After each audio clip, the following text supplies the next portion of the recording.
Isang sikat na flip-top rapper ang inaresto sa bypass operation sa Makati City. Siya si Marlon Peroramas o mas kilala bilang si Looney. Members of Makati's Drug Enforcement Unit have arrested the rapper Looney. Nakuha na sila ng ilang pakete ng droga. Miyerkules ng nakarang linggo nang maaresto si Looney at apat na iba pa matapos makumpiskahan ng push. Ikaw ay tunay na buhay, wala akong dahilan para magsinungaling at mga detalye palitan. Ikaw ang kwento kung paano kami tinaniman ng marihuana ng mga parak na mukhang Taliban.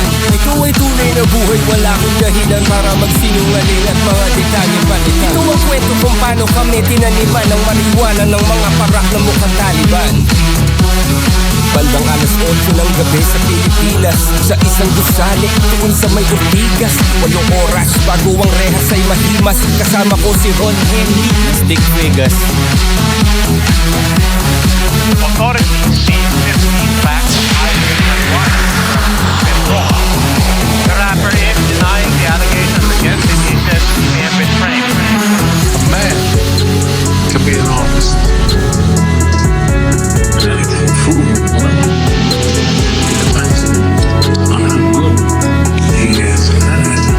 May isang manunulat, galis ang dalokote, asong pula makamandag kapak.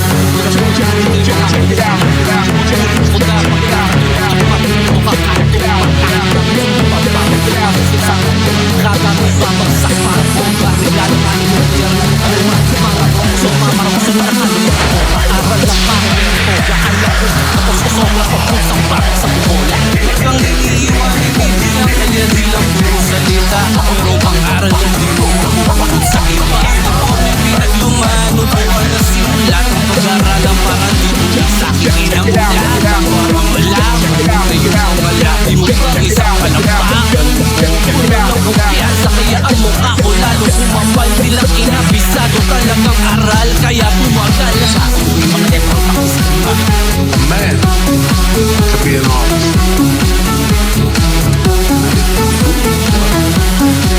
Depends.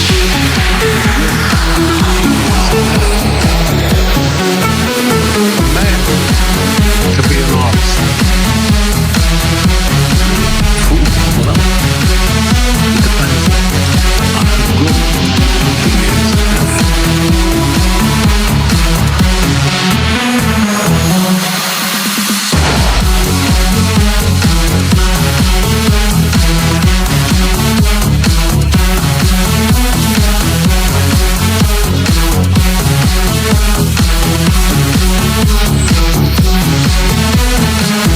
Bagamat makulay ang mga babala, alam mong mahusay ang pagkakalahat. Mga tunay na ganap, sinulat ng parang. Kaya wag ka nang magulat kung magtutugma lahat. Sapagkat ito'y galing sa memorya, isang napaka-importante na istorya. Ito ang aking personal na testimonya, pangontra sa mga ignorante na teorya. Bagamat makulay ang mga babala, alam mong mahusay ang pagkakalahat. Mga tunay na ganap, sinulat ng parang. Kaya wag ka nang magulat kung magtutugma lahat. Sapagkat ito'y galing sa memorya, isang napaka-importante na istorya. Ito ang aking personal na testimonya, pangontra sa mga ignorante na teorya. Kasama ko si Ruth at si Ivan, ang sikip at si Kuya Albert, yung driver ko mapakit. At saka si Idol, aking manager at kapatid na merong thalassemia. Isang kakaibang sakit, kailangan niya lagi sa lina ng dugo na pantawid. At dahil malapit lang sa hotel, yung makatimid, sumabay na lang siya sa amin para mas makatipid.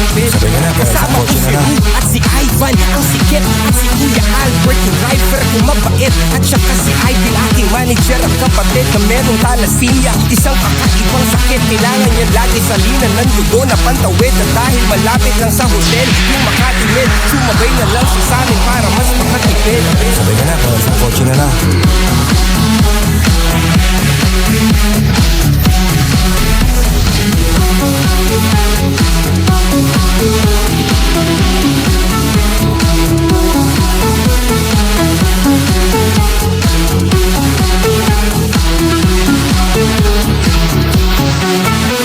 May interview kami sa radyo nung gabi na yun tungkol sa marijuana at sa legalisasyon. Pagkatapos namin umalis agad sa istasyon dahil meron pa akong pupuntahang isang okasyon. Dun sa poblasyon, birthday daw ni Sean. Yun lang ang alam ko na detalye na noon. Medyo masama ang panahon, umaambon. Kaya tinext ko na siguro pumunta ka na ngayon. Humiwalay na si Ron, sumakay ng taxi. Dahil bukas may recording pa kami ni Clancy. Putol kong si Idol, sinundo ako sa lari. Gamit ang aking Subaru, natulog Ferrari. Saan tayo pupunta? Private daw na party. Yung reception ng isang hotel dun sa Makati. Bata na may cancer, kumontak kanyang mami. Idol ako ng anak at rap ang kanyang hobby. Pangalan daw ay Sean, walang paki sa money. Kasi handang magbayad kahit magkano si daddy. Lumambot ang aking puso nung una kong narinig. Naawa ako ni Sean, mga luha ng lilit. Kung nalaman kong lagay na daw ng bata tagilid. Di nyo kailangan magbayad, pupunta ko sa event. Rekta sa Makati kahit traffic ay ikainit. Yung katabi ko sa backseat, si Ruboy at si Ivan. Documentation, security at hype man. Balay siksikan kami sa akin chikot. Huwag malikot! Tatlo kaming mga lalaki sa likod. Pagdating sa Makati, sakto lang yung timing. Nag-text na rin yung mami at nagsabi, start na daw yung party. Sa basement daw yung parking. Salamat sa pagpunta, pasok lang kayo doon. Pagbaba ng kotse, hinanap ko yung main floor. May nagpalitan sa tabi ng elevation. I get to be favor. Bakit pwede magpa-picture? Kasi idol na idol ka talaga ng anak ko ni grade 4. Nag-selfie kaming dalawa sa kanyang razor. Tapos tinutok sa akin yung baril ni Terminator. Pero bilang narrator, lagyan natin ng flavor para di masyadong halata yung trauma ko na major.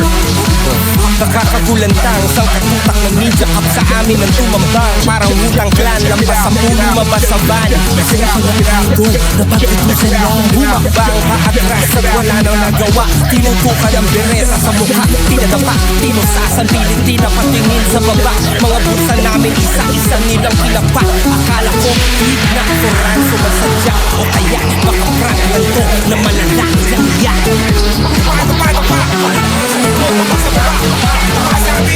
Nakadapa kami habang napapanood ang aking tungkol na kasalukuyang nakapulog. May tinabi silang kahon, malakas kanyang gutom na meron itong mga lamang kontrabando sa loob. Tsaka na lang silang nagpakilalang mga para. Nung isa na sa mga kasama nila na sapat. Walang uniforme at nakamaskara lang lahat. Walang mirandang binasa, basta-basta lang agad.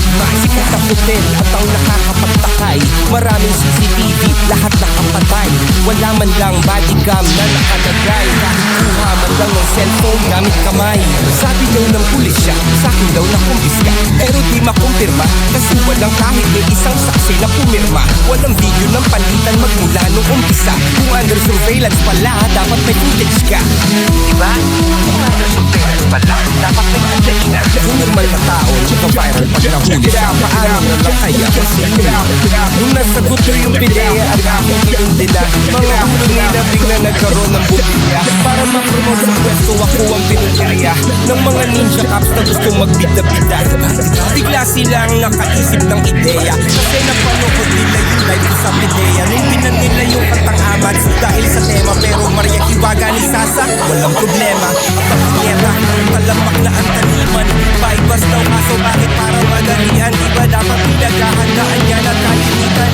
Di naman mananang malayuan, malapitan. May mga kamera na nakatago sa pagitan. Kaya medyo window kasi walang video ng palitan. Akala ko ba bypass to na malaki? Nakakapagtaka lang kaibigan.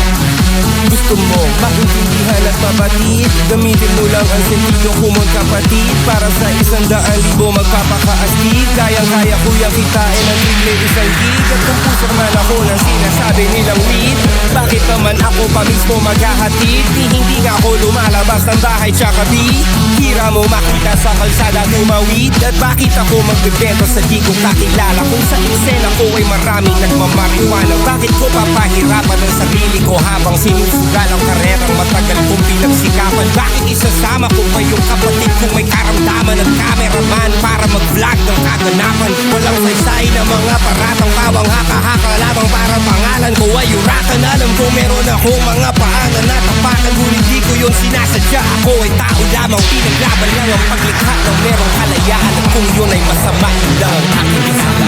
Parang sina, unang iskamba. Inikit ng kanang kamay ni Shiva.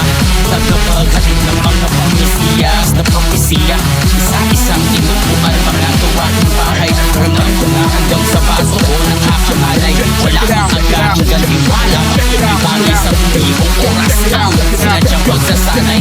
Di lang basta magraos at panggela ng ayos. Ito na yung napili sa bago sa mula ikadisa sa isanyos lang. Hanggang di makakos sa pagsagawang hindi nakatapos. Baka sakaling makagawa ng dalawang alos sa isang agos. Sabi mo pagkas na may kapal. Sinamahan ko mga sinawag kahong kasal. Basta kami na pangungalan ng tagal. Di lang basta praktisado talagang aral. Lalaki pra, sila super ego. Sino alam ang mura. Pwesto walang ibig, super simple. Ang laking scientifico. Ito pagkasipa ko lang sinig ang pito. Ang gadagalin ko kahit sarili ko lang ang kausap ko. Ano ang lalim ay sisip ko. Palabiro ito, napakabilo. Dating dati lang happy ko. Laki ito hanggang sa natin ko. Natin ko buhay na ito. Laging natin ko. Nakatalas na mo. Etiquette, ba't maglakan to? Ano mang magkain kaya ito? Isipin ang oras sa mga ito. Sa isip ko sila. Sira, tinatay ko sa nagpapala. Kasi kaya ng hati.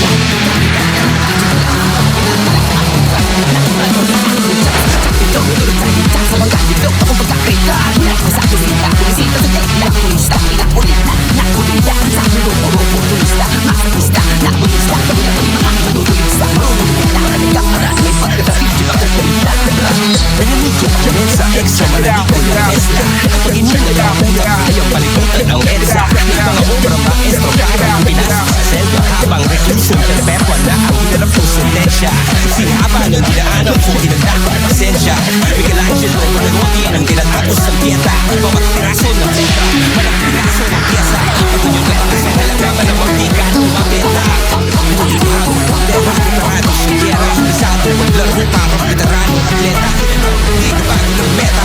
Delikado pa rin, papagpasalamat ka na kung loobuan ka kapag mahira ng pandemya. Biglang hindi tayo konsena, daming mga bata. Metra, tanda ko na yata, punyeta. Di na ako na sa eksperyensya. Napakatagal namin sinaliksik ng sistema. Talagang maral kahit ibahin pa ang eskwela.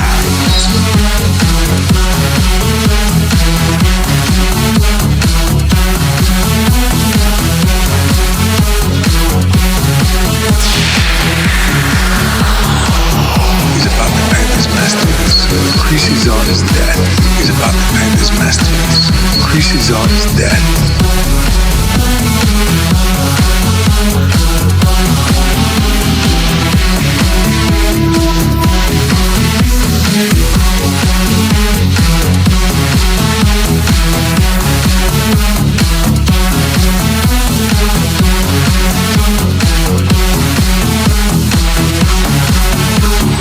He's about to paint his masterpiece.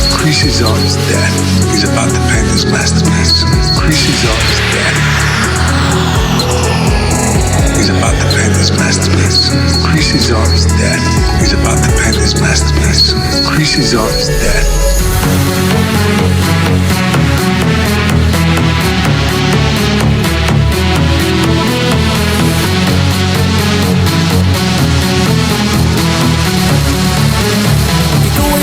Buhay wala kang dahilan para magsinungaling at mga detalye palitan. Ito ang kwento kung paano kami tinaniman ng marihuana ng mga parak na mukhang Taliban. Ito ay tunay na buhay, wala kang dahilan para magsinungaling at mga detalye palitan. Ito ang kwento kung paano kami tinaniman ng marihuana ng mga parak na mukhang Taliban. He's about to paint his masterpiece. Creasy's on his death.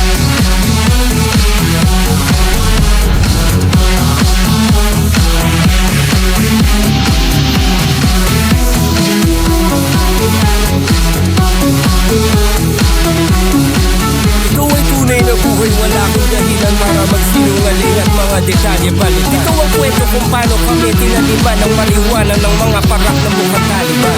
Ito ay tunay na buhay, wala kang dahilan para magsinungaling at mga detalye palitan. Ito ang kwento kung paano kami tinaniman ng marihuana ng mga parak na mukhang Taliban. He's about to paint his masterpiece. Creasy's on his death.